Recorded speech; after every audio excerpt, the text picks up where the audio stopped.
Assalamualaikum warahmatullahi wabarakatuh. Kami dari HG4. Di sini kami akan mempresentasikan hasil diskusi kami tentang peran nanoteknologi dalam pengolahan limbah Sungai Citarum. Anggota kami beranggotakan Andre Jogi, lalu saya sendiri ada Samuel, Aisyah Eugenia, Masud Kausar, Faradila, Raditya Surya, dan juga Rofif Tiar. Untuk outline dari presentasi kami sendiri ada 8, yaitu pendahuluan, lalu permasalahan, sikap HG kami terhadap permasalahan tersebut, hipotesis, usulan alternatif solusi terpilih, dan juga sikap HG terhadap solusi beserta kesimpulannya. Kita akan masuk ke bagian 1, yaitu pendahuluan. Oke, jadi kondisinya industri tekstil adalah salah satu penyumbang devisa terbesar di Indonesia, terutama di Jawa Barat. Namun, industri ini juga menghasilkan limbah cair dalam jumlah besar dan bersifat sulit terurai. Nah, untuk kasusnya sendiri, contoh nyatanya terlihat bahwa DAS Citarum menjadi salah satu wilayah paling terdampak akibat limbah tekstil yang tidak terolah secara optimal. Limbahnya ini mengandung zat warna sintetis, surfaktan, garam, logam berat, serta residu kimia proses finishing. Untuk penjabaran kasusnya ini, struktur limbahnya ini terdiri dari zat warna seperti azodais yang memiliki struktur aromatik sehingga sangat sulit terdegradasi secara biologis. Untuk penyebabnya sendiri yang ada di kasus yaitu banyaknya ipal industri yang masih menggunakan metode konvensional sehingga tidak efektif memecah struktur tersebut. Akibatnya air sungai ini menjadi tidak aman bagi lingkungan karena adanya limbah-limbah ini. Untuk asumsi solusinya ini, nanoteknologi dapat digunakan untuk memecah struktur yang menjadi masalah dari limbah-limbah ini. Baik, selanjutnya akan dilanjutkan oleh rekan saya. Bagian 2 membahas mengenai permasalahan dari diskusi pemicu kemarin. Masuk ke permasalahan, di mana permasalahan dari diskusi pemicu itu berasal dari industri tekstil di wilayah Citarum yang menghadapi tantangan serius terkait pencemaran air, di mana banyak pabrik belum memiliki instalasi pengolahan air limbah atau tidak mengoperasikannya secara optimal, sehingga limbah pewarna dibuang langsung ke sungai. Kondisi ini menurunkan kualitas air dan merusak ekosistem sungai. Dampak jangka panjangnya juga mengancam keberlanjutan industri tekstil, karena produk yang dihasilkan menjadi kurang kompetitif akibat tidak memenuhi standar lingkungan. Beberapa pabrik terpaksa harus ditutup dalam beberapa tahun terakhir. Dari permasalahan tersebut bisa kita simpulkan faktor penyebabnya. Yang pertama, teknologi pewarnaan yang masih menggunakan konvensional. Lalu juga kapasitas IPAL yang tidak memadai, di mana volume limbah yang dihasilkan itu melebihi kemampuan pengelolaan dari IPAL yang sudah tersedia. Lalu yang ketiga adalah kondisi operasional industri, yang dimana untuk mengurangi biaya operasional mereka mengabaikan pengolahan limbah dari pabrik mereka sendiri. Lalu yang terakhir adalah untuk regulasi dan pengawasannya masih sangat kurang ketat, dan pengawasan yang terbatas itu malah memperburuk dari pencemaran. Baik, tadi sudah dijelaskan mengenai permasalahan dan sekarang kita akan masuk ke bagian 3, yaitu sikap dari kelompok HG kami terhadap permasalahan yang tadi telah dijelaskan. Baik, selanjutnya kita akan membahas sikap kritis HG terhadap krisis pencemaran limbah tekstil, di mana ada pandangan terhadap akar masalahnya. Yang pertama itu ada inefisiensi struktural IPAL konvensional, di mana HG kami itu menilai bahwa permasalahan itu bukan sekedar volume limbah, melainkan limitasi teknologi pengolahan konvensional yang gagal mendegradasi zat pewarna sintetisnya, di mana metode aerasi ini tidak lagi relevan. Terus yang kedua ada defisiensi kepatuhan dan regulasi. Dan mengutip dari salah satu anggota kami itu Farah, HG ini sepakat juga bersikap dengan tegas bahwa masalah ini diperparah oleh kelalaian moral dan operasional industri. Dan keberadaan IPAL yang ada hanya di kertas ini tanpa pengoperasian nyata menunjukkan lemahnya penegakan regulasi. Terus gimana pandangannya terhadap paradoks ekonomi ekologi dan terlihat dari adanya korelasi negatif antara pencemaran dan keberlanjutan ekonomi, dan pandangan bahwa pengolahan limbah itu merugikan profit dan justru kerusakan lingkungan telah menurunkan daya saing produk tekstil nasional dan menyebabkan penutupan sampai 30% pabrik. Oleh karena itu, HG memandang investasi teknologi hijau bukan sebagai beban biaya atau cost center, melainkan strategi survival industri. Nah, ini adalah pendekatan solusinya di konsensus melalui holistic approach, yaitu ada penolakan solusi parsial dan HG sepakat bahwa eh, sekedar memperoleh ipal di hilir tidaklah cukup, solusi harus bersifat integratif dan urgensinya itu intervensi hulu hilirnya itu ada sisi yang hulu dan juga sisi hilir. Baik, selanjutnya ada sikap Kertas HG terhadap implementasi dan tantangannya, dan ini meski bisa dibilang meskipun optimis terhadap nanoteknologi, namun HG juga menyadari kompleksitas implementasinya dan mulai dari tantangan biaya investasi awal yang tinggi, kebutuhan SDM terampil, serta risiko pelepasan nanopartikel atau nanotoxicity menjadi concern utama. Namun HG itu tetap berpendirian bahwa hambatan ini dapat diatasi melalui kolaborasi triple helix, yaitu pemerintah, akademis, dan juga industri, daripada membiarkan industri mati perlahan dengan teknologi usang. Nah, ini adalah salah satu flow diagram yang dibuat di mana dari teknologi usang itu akan menyebabkan pencemaran, dan pencemaran akan menciptakan suatu dapat membentuk suatu reputasi dan mengakibatkan reputasinya turun, lalu akibatnya daya saing akan hilang dan menjadi akhirnya si pabrik akan tutup. Ini adalah suatu siklus yang berulang. Jadi apa yang dapat kita ambil key takeaways-nya adalah HG4 berpendirian bahwa krisis Citarum adalah manifestasi dari ketertinggalan teknologi dan lemahnya penegakan hukum. Solusi tidak dapat ditawar, industri harus bertransformasi ke nanoteknologi integratif hulu ke hilir atau menghadapi keruntuhan sistematik akibat hilangnya daya dukung lingkungan dari pasar. Selanjutnya akan dilanjutkan oleh teman saya. Baik, selanjutnya kita akan masuk ke bagian 4 di mana kita akan bahas mengenai hipotesis. Baik, selanjutnya kita akan bahas mengenai hipotesis yang pertama, di mana pencemaran Sungai Citarum diduga bukan terutama disebabkan oleh tidak adanya IPAL, tetapi oleh ketidakefektifan pengoperasian IPAL, keterbatasan teknologi pewarna tekstil, serta lemahnya kepatuhan dan pengawasan industri. Kehadiran IPAL tidak hanya otomatis menjamin pengolahan limbah berjalan optimal sehingga residu pewarna dan bahan kimia tetap masuk ke sungai. Ketergantungan industri pada proses pewarnaan berbasis air semakin memperbesar volume limbah, sementara adopsi teknologi ramah lingkungan masih rendah, di mana kondisi ini menunjukkan bahwa pencemaran tidak hanya persoalan teknis, tetapi merupakan masalah struktural melibatkan perilaku industri, kebijakan, dan kapasitas pengawasan.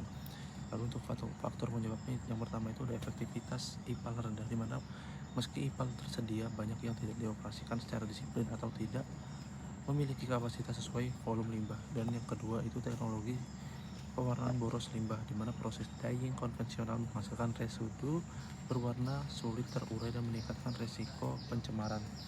Lalu yang ketiga itu kepatuhan industri lemah, di mana sebagian pelaku industri meminimalkan biaya dengan mengurangi pengolahan limbah atau membuang langsung ke sungai.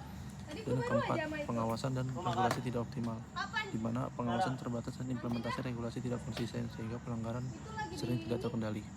Baik, selanjutnya lanjut ke hipotesis yang kedua, di mana penggunaan nanoabsorben untuk menyerap logam berat dan zat pewarna, di mana proses pewarnaan tekstil konvensional masih menggunakan air dalam jumlah yang sangat besar dan menghasilkan residu warna yang sulit terurai, sehingga menimbulkan akumulasi limbah cair yang tidak sebanding dengan kapasitas pengolahannya, dan pada akhirnya itu meningkatkan peluang terjadinya pembuangan limbah yang tidak memenuhi standar ke Sungai Citarum. Lalu untuk yang kedua itu minimnya adopsi teknologi pewarnaan hemat air, di mana teknologi pewarnaan modern yang lebih hemat air seperti dye minim air, penggunaan pelarutan alternatif atau metode pewarnaan bersuhu rendah belum diadopsi secara luas karena hambatan biaya investasi, keterbatasan akses terhadap peralatan mutakhir, dan rendahnya kesiapan teknis industri, sehingga industri ini tetap terjebak dalam pola produksi lama yang menghasilkan limbah dalam jumlah besar dan sulit ditangani. Lalu untuk faktor-faktornya itu, yang pertama itu ada proses dyeing air yang sangat sensitif, di mana metode pewarnaan lama menggunakan air dalam jumlah besar dan menghasilkan limbah berwarna sulit terurai. Dan yang kedua itu rendahnya adopsi teknologi pewarnaan modern, di mana teknologi minim air belum banyak dipakai karena biaya dan kesiapan teknis. Akibatnya, industri tetap memakai proses lama yang menghasilkan lebih banyak limbah. Dan yang terakhir itu kapasitas pengolahan limbah tidak sebanding dengan volume produksi, di mana limbah pewarnaan sering melebihi kapasitas IPAL sehingga hasil pengolahan tidak optimal. Hal ini meningkatkan risiko limbah berwarna tetap masuk ke sungai. Baik, selanjutnya izinkan saya menjelaskan untuk bagian 5 yaitu tentang usulan alternatif solusi. Nah, oke, di sini yang pertama untuk usulan alternatif solusi itu sendiri ada yaitu penggunaan nanoadsorben untuk menyerap logam berat dan zat pewarna. Nah, jadi nanomaterial seperti nanozeolit, nanokitosan, dan nano Fe3O4 atau magnetit itu tuh dapat menjadi solusi efektif untuk mengikat logam berat, contohnya kromium, terus Pb dan juga Cd. Nah, dan residu pewarna tekstil di air limbah tentunya sesuai dengan topik kita. Nah, terus karena ukurannya itu kecil, jadi luas permukaannya itu besar sehingga mampu menyerap polutan dengan efisiensi lebih tinggi daripada absorben yang konvensional. Nah, selanjutnya yaitu ada fotokatalis berbasis nanopartikel, contohnya itu TiO2 atau ZNO. Nah, jadi fotokatalisis ini dapat digunakan untuk menguraikan senyawa organik kompleks, termasuk zat pewarna tekstil yang sulit terurai. Jadi ketika terkena cahaya matahari, nanopartikelnya itu akan menghasilkan radikal aktif yang mampu memecah polutan menjadi senyawa yang lebih aman. Nah, terus yang terakhir juga ada, selanjutnya ada membran nanoskala untuk filtrasi air limbah. Nah, jadi membran ini mampu karena molekulnya itu kan kecil, terus juga termasuk pewarna simetris, terus juga sisa surfaktan dan juga logam berat. Nah, lanjut di sini tuh ada sistem hybrid atau IPAL plus nanoteknologi. Jadi kita bisa mengintegrasikan IPAL konvensional dengan teknologi nanomaterial dapat mempercepat pemulihan kualitas air. Nah, contohnya itu ada sedimentasi, yaitu nanti lanjut dia filtrasi membran nanonya, terus fotokatalisis TiO2. Nah, selanjutnya juga ada bioreaktor, yaitu selanjutnya nanoadsorbennya itu nanti untuk polutan tersisa. Dan lanjut itu ada kemitraan industri dan perguruan tinggi. Nah, jadi dengan mengacu pada konteks kasus Citarumnya itu, perguruan tinggi jadi kan berperan penting dalam menyediakan riset dan teknologi alternatif. Jadi nanti kalau kolaborasi ini tuh dapat diwujudkan dalam riset pengembangan, terus juga pembuatan prototipe modul pengolahan air berbasis nanoteknologi, dan juga pendampingan teknis bagi perusahaan tekstil yang belum memiliki IPAL. Nah, selanjutnya di sini ada implementasi di hulu sampai hilir DAS Citarum. Jadi, pendekatan terintegrasi ini membantu mengurangi polusi secara bertahap dan merata, serta dapat mempercepat dampak. Nah, contohnya itu untuk hulu, penggunaan nanoadsorben portable di titik-titik pemantauan air. Terus untuk yang bagian tengahnya, pemasangan reaktor fotokatalitik di fasilitas pengolahan limbah industri, dan juga untuk di bagian hilirnya, kita bisa memasang membran nanofiltrasi untuk polishing atau pemurnian akhir. Nah, yang terakhir itu ada program konverter IPAL tekstil. Jadi untuk perusahaan yang belum memiliki IPAL, pemerintah itu dapat menawarkan contohnya IPAL modular berukuran kecil berbasis teknologi nanomaterial tentunya, terus juga skema pembiayaan ringan untuk absorpsi nanoteknologi dan juga standarisasi alat sehingga mudah diimplementasikan di 64 perusahaan yang belum mempunyai IPAL.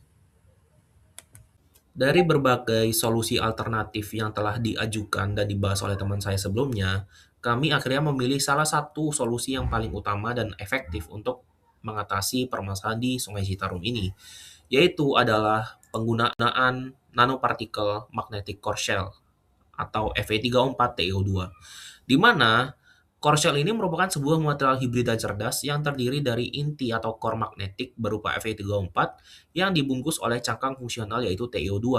di mana lapisan ini bertindak sebagai barrier inert yang mencegah oksidasi si Fe3O4 dan menahan aglomerasi atau penggumpalan partikel, sehingga menjaga stabilitas jangka panjang.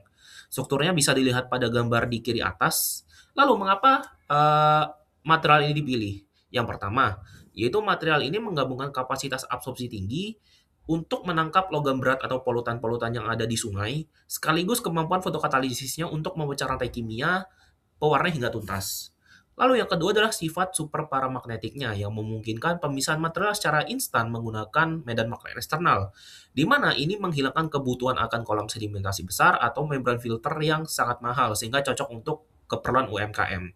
Yang ketiga, struktur dari material ini itu menciptakan suatu heterojunction yang mempercepat degradasi hingga 3-4 kali lipat, di mana cangkang pelindung ini juga mencegah inti besi bocor ke sungai sehingga tetap menjaga kelestarian ekosistem Sungai Citarum. Bisa dilihat pada gambar di kanan bawah merupakan material korsel jika dilihat pada scanning elektron mikroskop, SEM, dan uji XRD-nya. Selanjutnya yaitu mekanisme kerja dari korsel ini bagaimana. Yang pertama, ketika dia di bawah sinar UV atau matahari, cangkang semikonduktor ini akan menyerap si cahaya tadi sehingga akan mengalami eksitasi elektron dari valence band ke conduction band. Nah, yang kedua, efek heterojunction yang sudah dibahas tadi akan menciptakan antarmuka yang memisahkan muatan elektron hole secara efisien, mencegah rekombinasi dini, dan meningkatkan umur radikal aktif seperti OH, O2 untuk mengurai rantai karbon pewarna tekstil menjadi CO2 dan H2O.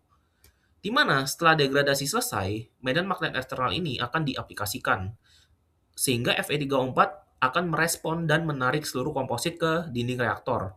Nah, untuk bukti sifat superparamagnetik, kurva VSM pada gambar sebelah kiri itu menunjukkan bahwa koersivitasnya mendekati nol, di mana artinya material nggak bakal memiliki magnetisasi sisa sehingga saat magnet dilepas itu partikel akan kembali terdispersi sempurna dan tidak saling menempel sehingga siap untuk digunakan kembali pada siklus berikutnya.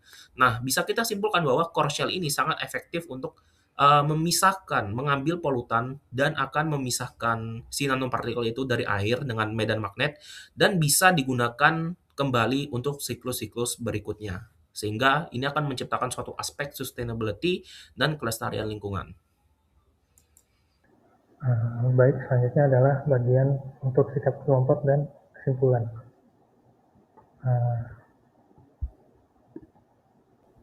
Sikap HG terhadap solusi adalah yang pertama untuk mendukung solusi nanoteknologi sebagai pendekatan efektif.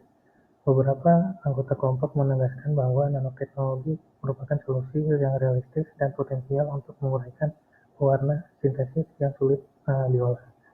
Yang kedua, menilai bahwa teknologi dapat mengurangi limbah sejak hulu. Anggota lain menekankan bahwa penggunaan nanopigmen ini dan teknologi pewarnaan modern itu dapat mengurangi penggunaan air, meningkatkan efisiensi pewarnaan, dan secara otomatis menurunkan jumlah limbah. Yang ketiga, manfaat ekonomi jangka panjang. Menilai bahwa tidak hanya ramah lingkungan saja, namun juga dapat membuat efisiensi meningkat dan juga biaya pengolahan menurun. Yang keempat, sikap kritis namun tetap mendukung. Walaupun mendukung, namun tetap ada beberapa masalah yang perlu dipertimbangkan. Yang terakhir, sikap integratif dan holistik, di mana home group memandang solusi berbasis nano sebagai arah yang progresif dan perlu diterapkan secara menyeluruh, bukan sekedar tambah kecil saja. Ini adalah bagian kesimpulan di mana pencemaran das Citarum terutama disebabkan oleh limbah tekstil yang mengandung zat warna sintesis dan logam berat yang sulit terurai. Kedua, teknologi IPAL yang konvensional tidak mampu menangani kompleksitas struktur kimia pewarna seperti azodase. Yang ketiga, diperlukan pendekatan baru yang lebih efisien dan mampu menargetkan polutan hingga tingkat molekul. Yang keempat, nanoteknologi menawarkan solusi yang lebih efektif melalui mekanisme fotokatalis, absorpsi nano, dan penyaringan bebas berbasis nanomembran. Yang kelima, dari berbagai alternatif, magnetic force cell nanokomposat menjadi pilihan solusi karena sifatnya yang multifungsi, stabil, dan mudah dipisahkan. Yang keenam, implementasi teknologi nano berpotensi meningkatkan efektivitas pengolahan limbah secara signifikan dan mendukung keberlanjutan industri tekstil. Yang terakhir, secara keseluruhan, nanoteknologi dapat menjadi langkah strategis dalam upaya penanggulangan pencemaran tekstil di digital. Setelah dibahas mengenai hasil diskusi kami dan sudah ditutup kesimpulan, berikut referensi yang kami gunakan. Dan sekian, wassalamualaikum warahmatullahi wabarakatuh.